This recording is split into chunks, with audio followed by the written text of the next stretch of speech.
Welcome to the listening tube. Hello, this is Season 4, Episode 1 of The Listening Tube. Thank you for tuning in. I'm your host, Bob Woodley. This episode will be a bit different from what you may have heard on The Listening Tube before. No bells and whistles, no looking back at this week in history. On this edition, we'll take a look at the Hunter Biden saga. From the beginning of his time on the board of a Ukrainian energy company, his use of Secret Service protection, the infamous laptop, the media reaction to it, to the fallout from the Twitter files recently released by Elon Musk. It's a sordid tale of embarrassment, deceit, betrayal, and how our own government is being used against us through coercion, media manipulation, and the willingness of the media to be manipulated. Those are just a few of the reasons why I think it's an important topic. Plus, the network news has decided to not talk about it, which I guess qualifies it as... Not the headlines! Oh, there. That spices things up a little bit. There is much to be revealed, and it will become clear that until the truth is brought to light, there is a danger lurking that threatens the American way of life. We often hear about how badly our democracy is threatened.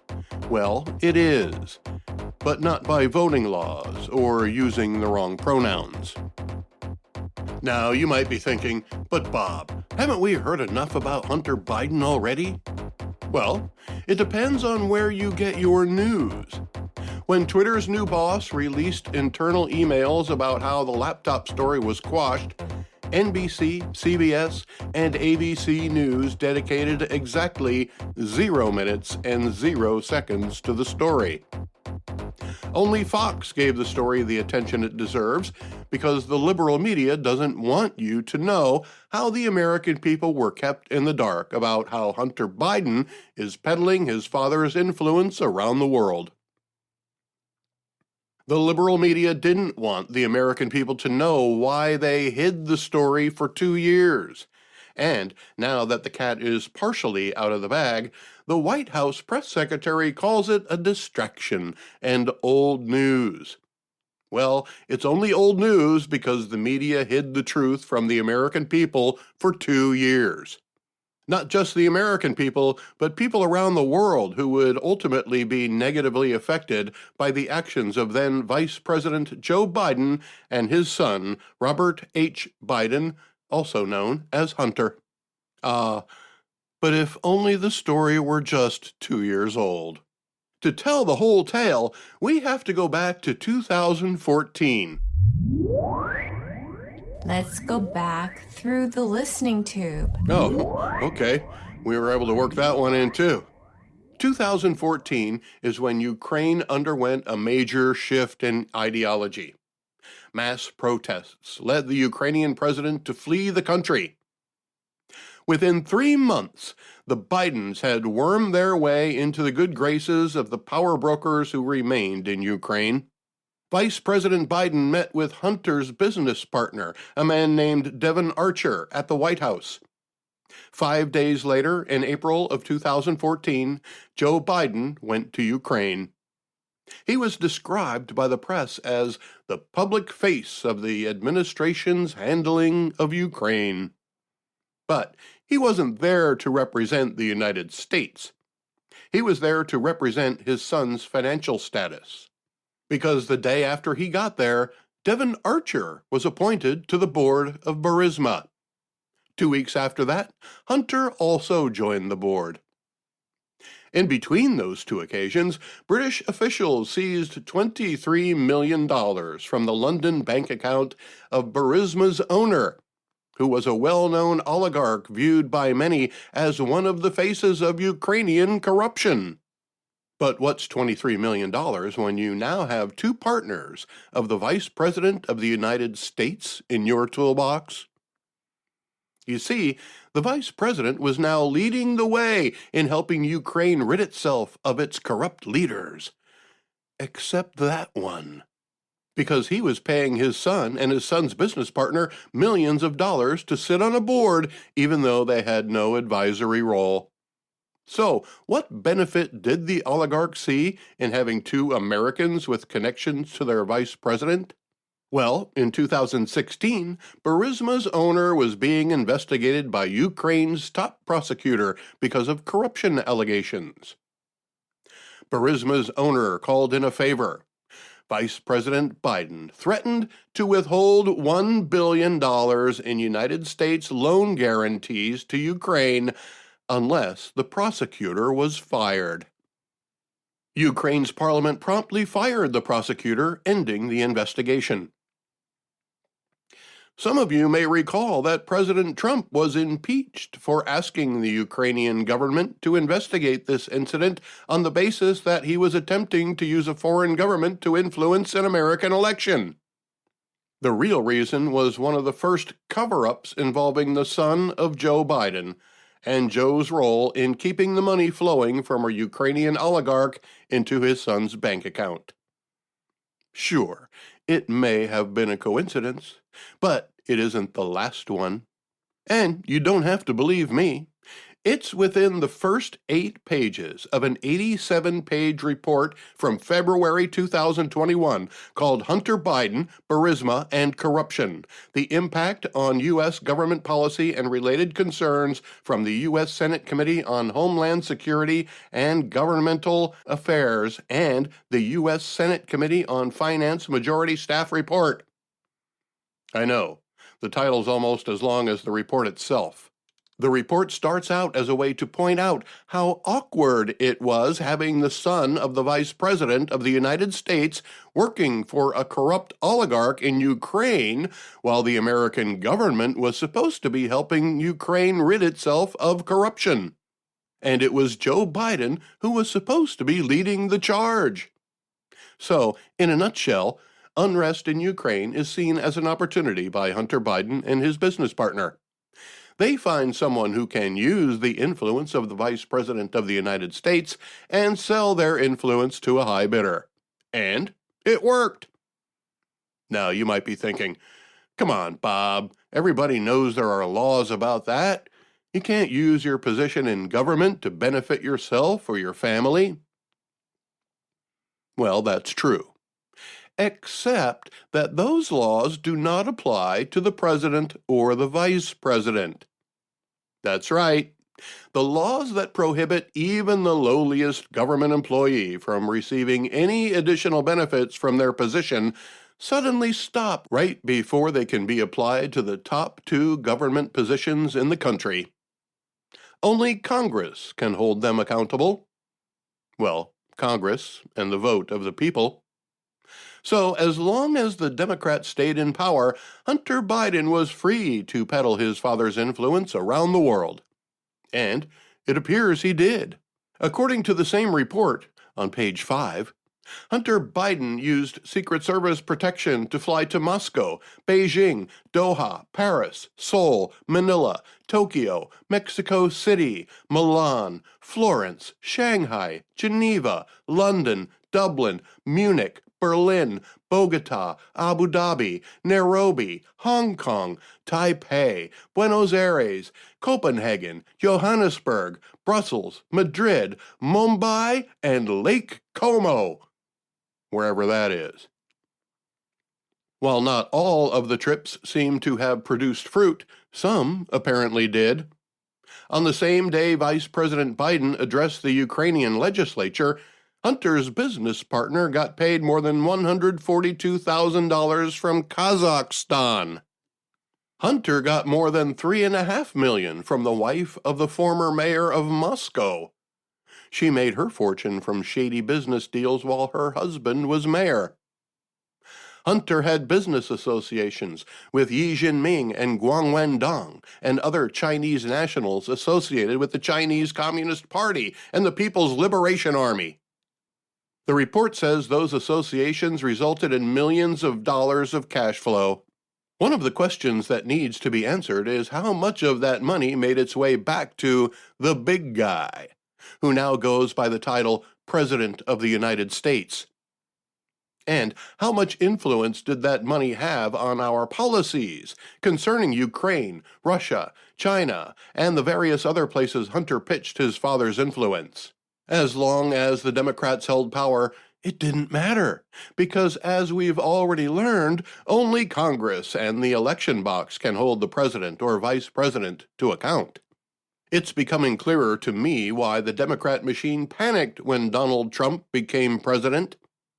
It wasn't that they were so against his policies as they were afraid the truth would be exposed.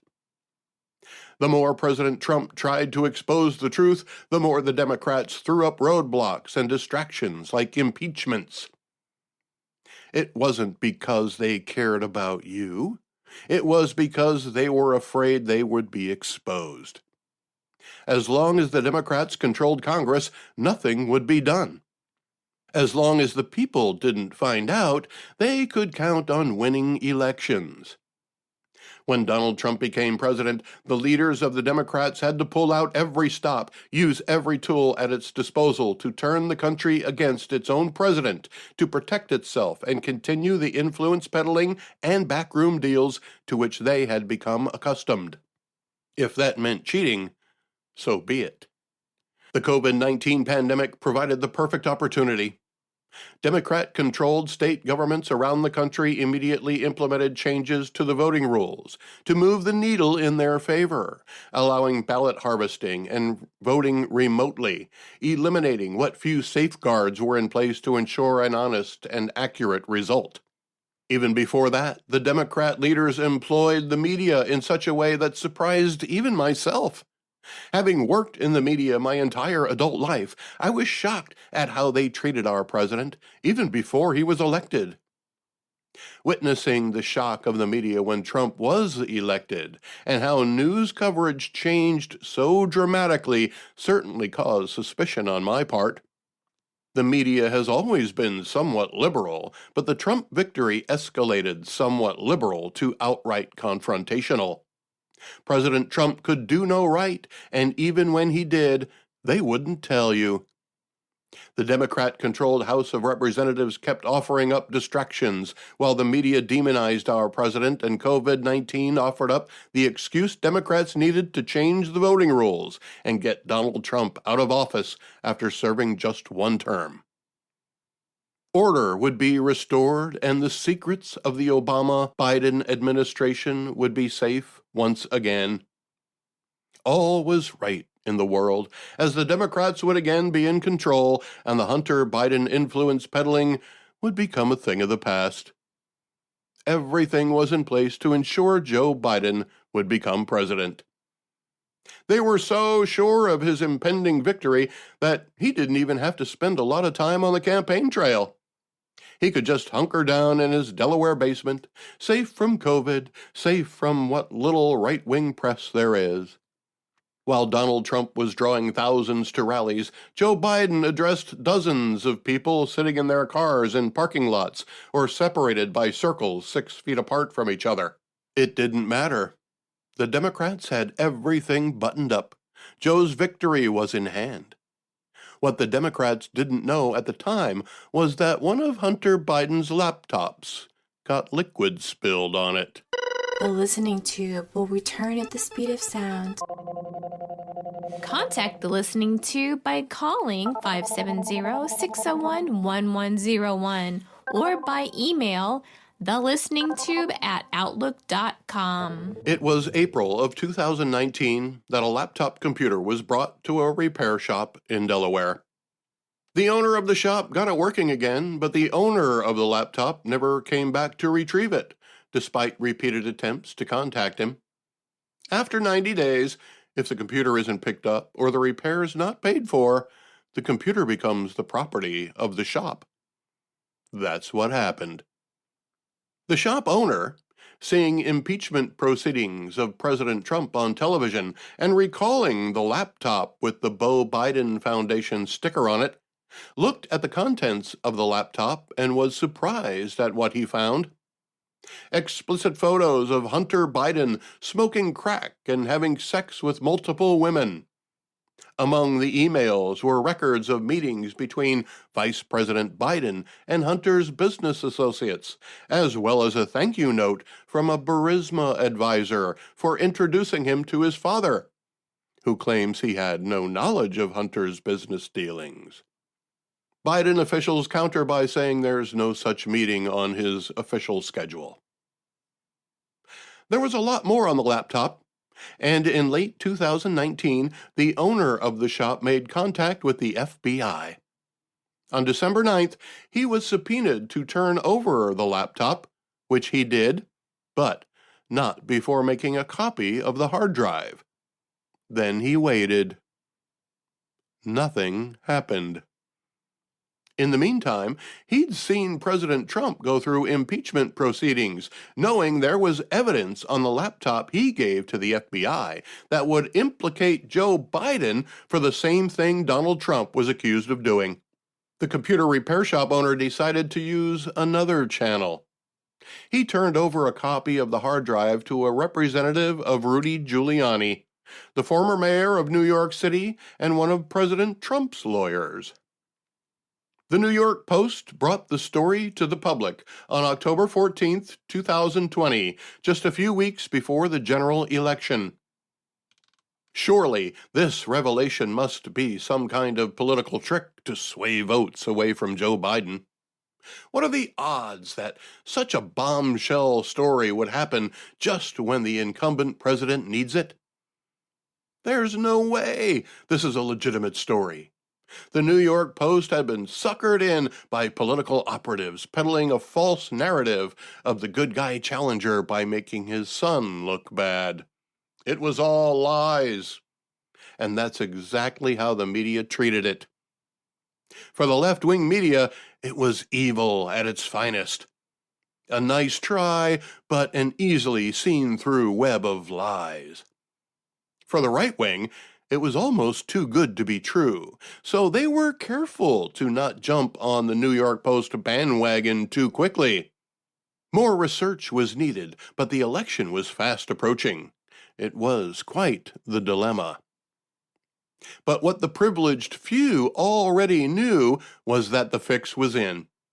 As we already know, the FBI had the laptop since December of the previous year. And now they were warning social media sites like Facebook and Twitter that a trove of files would probably be dumped in the weeks before the election, and that it will most likely be Russian disinformation designed to discredit Joe Biden. The FBI knew in advance that the Post was going to release the story because they were monitoring Rudy Giuliani's emails. So even though they knew there wasn't much they could do to stop the New York Post from publishing the story, they could get out in front of it and create the illusion that it's all fake before it ever happens. So if it's just a bunch of videos of Hunter doing bad stuff and an email that may or may not mean the vice president met with one of Hunter's business partners, what's the big deal? Why did the Biden campaign want so desperately to keep it under wraps? Millions of people make videos of themselves having sex. Hell, that might fill up half the internet. Something like that isn't going to sway the Democrat base. It's not like they're religious fanatics, right? There's not a single Democrat out there going, "Oh my, sex and drugs, who would have thought?" No. There had to be something more on there that we weren't supposed to see. The FBI knew what was on there, and the New York Post knew what was on there. Hunter Biden may or may not have remembered what was on there, and that was the problem. The FBI knew there was enough on there to launch an investigation, but once an investigation is launched, they won't talk about the investigation. But this time, they went out of their way to make sure nobody else talked about it either. The question they need to answer is, why did the FBI trick social media into thinking it was Russian disinformation? Why did the FBI try to discredit the New York Post? Why did the FBI take extraordinary measures to influence the 2020 presidential election? Well, in hindsight, it looks like the Federal Bureau of Investigation set the groundwork for what could be the biggest government scandal in American history. To add icing to the cake, 51 former intelligence officials signed a letter stating that the information cited by the Post had, quote, all the hallmarks of Russian disinformation, unquote.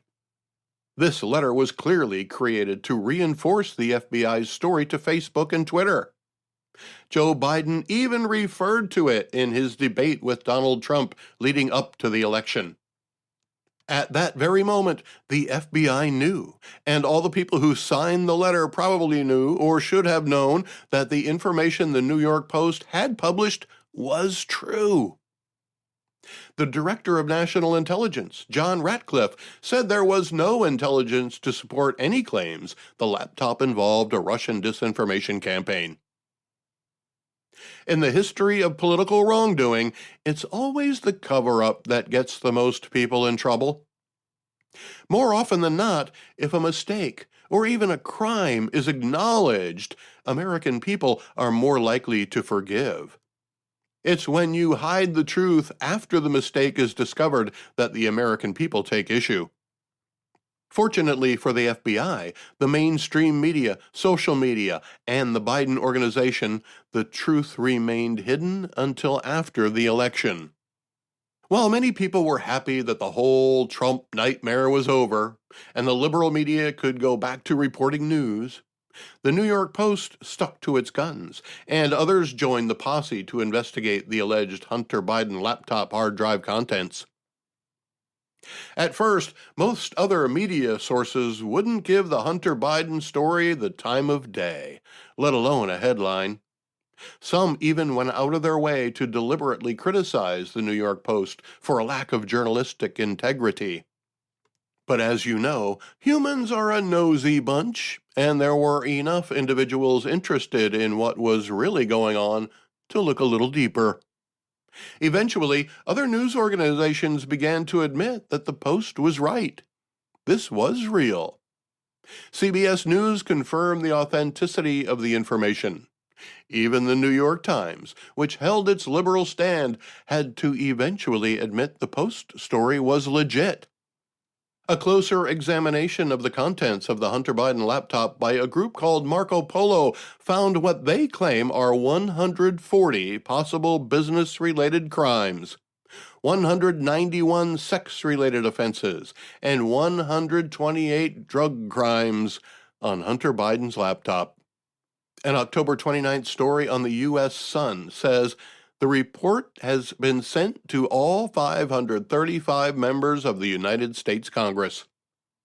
The truth, discovered more than 2 years ago, suppressed by a government entity and shunned by the mainstream media, has seen the light of day, but is still viewed with suspicion or considered old news by the White House. I would point out that the only reason it's old news is because it was hidden from the American people since the FBI took possession of the laptop in December of 2019. Still, it was business as usual for the Biden administration. They continued to keep the media in line, and now the FBI had shown its allegiance. All the messaging was controlled by the liberals and progressives, except for Fox News. Fox News didn't matter because the Biden administration now controlled how the nation's laws would be applied. If your name is Biden, laws might not be applied at all. If all that evidence of crime can be found by a special interest group, why, after having the data for almost 2 years, didn't the FBI find anything? Odds are they did. Just in time to meet the new boss, who also happens to be the dad of the guy you have all the dirt on. So one could now ask, does the FBI have enough dirt on President Biden to make him do what they want? Or were they in his corner from the start and took measures to ensure his election to president and the continued cover-up of his son's exploits?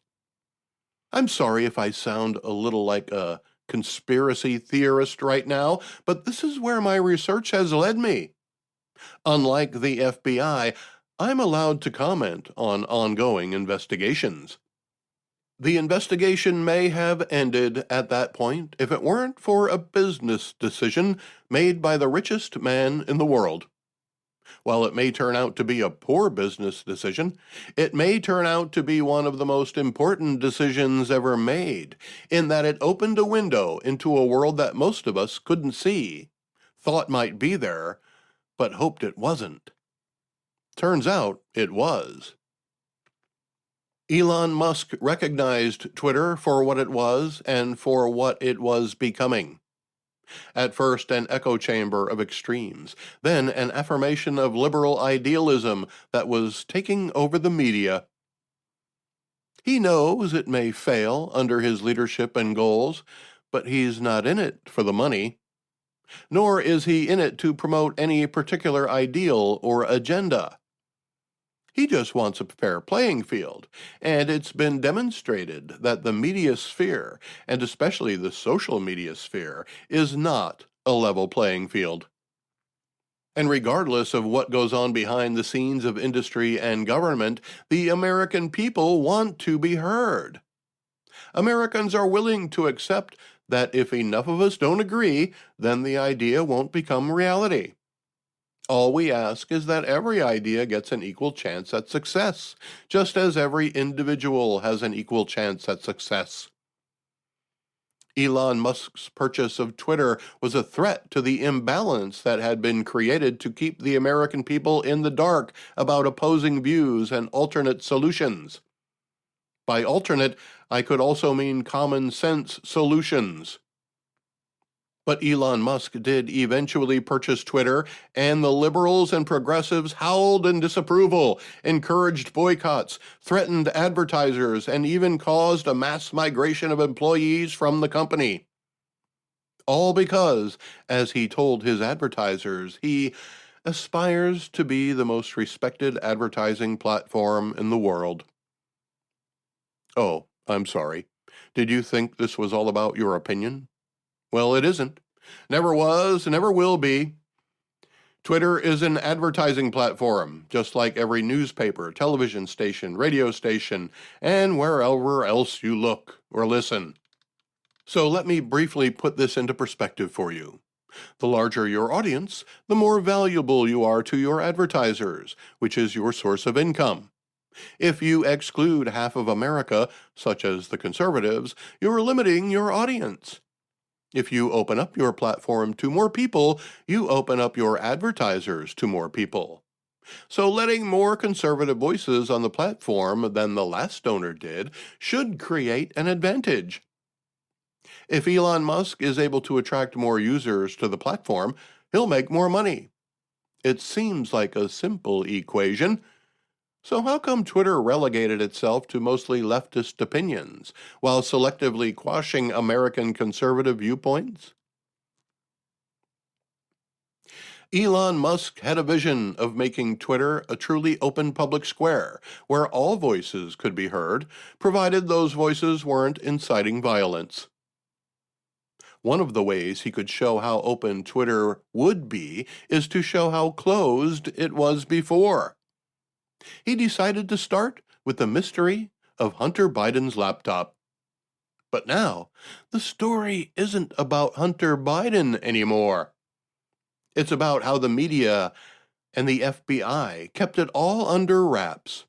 And while the White House claims it's all old news and Hunter is selling more of his paintings at a New York City show, Elon Musk is releasing internal memos and emails that describe how Twitter was not only a willing participant in silencing those on the political right, but also a tool used by the FBI to discredit and eliminate information that was on the laptop, whether it was evidence of payments to the Biden family from Russia and China or pictures of lollipops. Even if it was true, the FBI had already planted the seed in Twitter's head that it was still hacked material, which Twitter's own rules prohibit. Twitter deserves a lot of the blame for keeping the story out of the public's reach and for undermining the credibility of anyone supporting further investigation.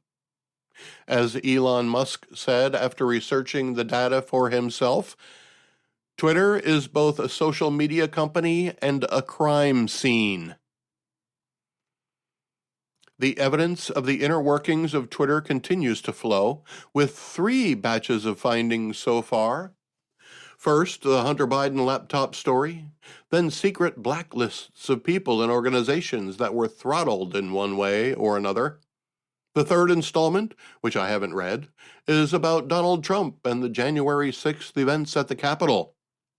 Elon Musk is helping to pull back the curtain on what's been happening behind the scenes of our social media sites and how they conspire with legacy media to control the flow of information that we, the people, need to make informed decisions about the direction of our society, our country. People should know if the person they're about to vote for is a crook. That remains to be seen, and investigations are already underway. Although the laptop is no longer the whole story, it's still most of the evidence. If it weren't for a computer repair shop owner, the FBI could have sat on this information indefinitely, or who knows, they might have even given it back to him with a stern warning to keep a closer watch over his private information. The laptop has already been linked to a money laundering investigation. The Marco Polo report that I mentioned earlier shows evidence of how Hunter, his dad, and his Uncle Jimmy allegedly made $6.8 million by offering to become the U.S. frontman for China's Belt and Road Initiative. We talked about the Belt and Road Initiative on this program before. That's part of the Chinese Communist Party's plan to control the world. Our president may have made money promoting it. Senator Chuck Grassley sent letters to the Attorney General, the FBI Director, and the U.S. Attorney for Delaware with details of allegations on which he says the FBI has significant, impactful, and voluminous evidence with respect to potential criminal conduct by Hunter Biden and James Biden, the president's brother, including illegal lobbying and money laundering.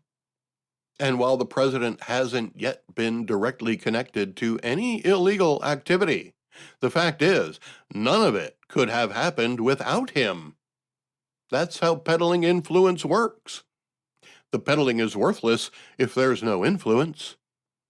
Based on some of the reported contents of the laptop, the Biden family kept their clients happy. 2 attorneys general from Missouri and Louisiana are determined to find out, through a lawsuit, what really happened. They have charged that government officials in the Biden administration, including the president, cabinet members, and other advisors and employees, of working with social media companies to censor free speech. Among the subjects in question are the origin of COVID-19, the value of wearing a mask to prevent it, and the Hunter Biden laptop story. The 2 AGs claim the Biden administration violated the First Amendment, took action in excess of statutory authority, and violated the Administrative Procedure Act. Specifically, the Department of Homeland Security and Health and Human Services. Testimony continues this week.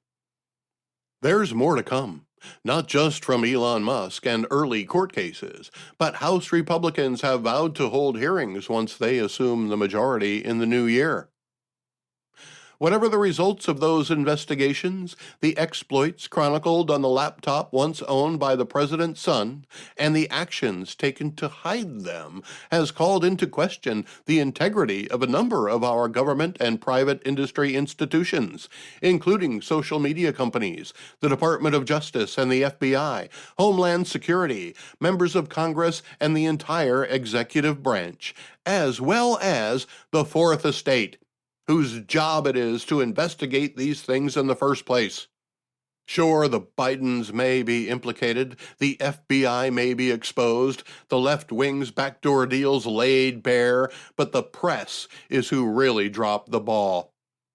The very institution responsible for revealing shady characters in our government or relatives making a living off of government influence peddling are the very institution that hid the truth from the American people. In fact, there's a good chance this is the first time you've heard any of this stuff. As I said at the top of the program, 3 of the 4 major networks dedicated no time at all to the story when Twitter exposed the truth about the cover-up. The White House called it a distraction and old news.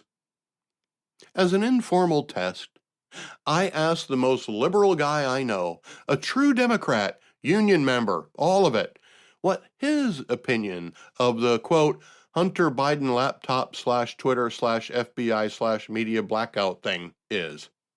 He replied that he's heard of it, but didn't hear anything more about it, so he didn't have an opinion on it at the moment. Nearly 2 years later, the story is still being stifled. 2 years later, the media still can't bring themselves to tell the story. What other information have we been denied? Who's making the decisions about what gets suppressed? Who wrote the letter signed by 51 intelligence officials saying the Hunter Biden laptop story was Russian disinformation? Because whoever wrote that letter needs to have the king or queen of disinformation stamped on their forehead in permanent ink. None of the signers should have any type of security clearance issued by the U.S. government. They are all guilty of election tampering, as are specific FBI agents, the ones who convinced Twitter and Facebook that they should be on the lookout for a large drop of Russian disinformation or hacked dirt on Hunter Biden. That's the first level of accountability. Hold responsible those who conspired to hide this information from the public when the direction of our country was at stake. The next level of accountability is a mass correction in our mass media. Both social media and legacy media need to re-evaluate their roles in society. The Fourth Estate needs to re-establish their roots and return to responsible journalism. The professional journalist needs to treat all politicians as adversaries. Journalism is supposed to be neutral. Let's get back to neutral journalism that informs the American people about the issues that have the most impact on our everyday lives. The next level of accountability is addressing the contents of the Hunter Biden laptop. As the rules for profiting from a government position stop at the vice president and president, only Congress can hold them accountable. That is, until the next election. But if the evidence reportedly on the laptop suggesting our president has taken money from Russia or China or anyone else as part of an influence peddling world tour by his son, then I hope both houses of Congress, regardless of who holds the majority, would do the right thing for the American people. The wheels of justice turn slowly. A 2-year delay has already been imposed upon us by nefarious actions of cooperating groups. So the story isn't over, but the book's been opened, and the pages continue to be turned. How it will end, I don't know, but I'll keep an ear out for you. Well, my dad's better than your dad. My dad's much better than yours. Because he's got a mobile phone with a fully rechargeable cordless shaver, a remote control, a garage door, and a 7-in-1 fax machine, and a brand new V8 ride-on mower. My dad's better than you now. Play Seamus. The Listening Tube is written and produced by yours truly. Copyright 2022. Thank you for putting your ear to the Listening Tube. I'm your host, Bob Woodley, for Thou Ad Infinitum. Everybody now. My dad's better than your dad. My dad's better than yours. Cause he's got a mobile phone. My dad's better than yours. I said that my dad's better than yours. Yeah, my dad's better than yours.